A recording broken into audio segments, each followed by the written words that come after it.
شروع اللہ کا نام لے کر جو بڑا مہربان نہایت رحم والا ہے۔ اور اسی طرح ہم نے اس قرآن کو عربی زبان کا فرمان نازل کیا ہے، اور اگر تم علم و دانش آنے کے بعد ان لوگوں کی خواہشوں کے پیچھے چلو گے تو اللہ کے سامنے کوئی نہ تمہارا مددگار ہوگا اور نہ کوئی بچانے والا۔ اور اے محمد صلی اللہ علیہ وآلہ وسلم، ہم نے تم سے پہلے بھی پیغمبر بھیجے تھے اور ان کو بیویاں اور اولاد بھی دی تھی، اور کسی پیغمبر کے اختیار کی بات نہ تھی کہ اللہ کے حکم کے بغیر کوئی نشانی لائے۔ ہر حکم قضائے کتاب میں مرقوم ہے۔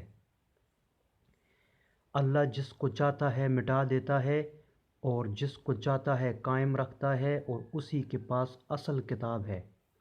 اور اگر ہم کوئی عذاب جس کا ان لوگوں سے وعدہ کرتے ہیں تمہیں دکھائیں، یعنی تمہارے روبروان پر نازل کریں یا تمہاری مدت حیات پوری کر دیں، یعنی تمہارے انتقال کے بعد عذاب بھیجیں، تو تمہارا کام ہمارے احکام کا پہنچا دینا ہے اور ہمارا کام حساب لینا ہے۔ کیا انہوں نے نہیں دیکھا کہ ہم زمین کو اس کے کناروں سے گھٹاتے چلے آتے ہیں؟ اور اللہ جیسا چاہتا ہے حکم کرتا ہے، کوئی اس کے حکم کا رد کرنے والا نہیں، اور وہ جلد حساب لینے والا ہے۔ جو لوگ ان سے پہلے تھے وہ بھی چالیں چلتے رہے ہیں، سو چال تو سب اللہ ہی کی ہے۔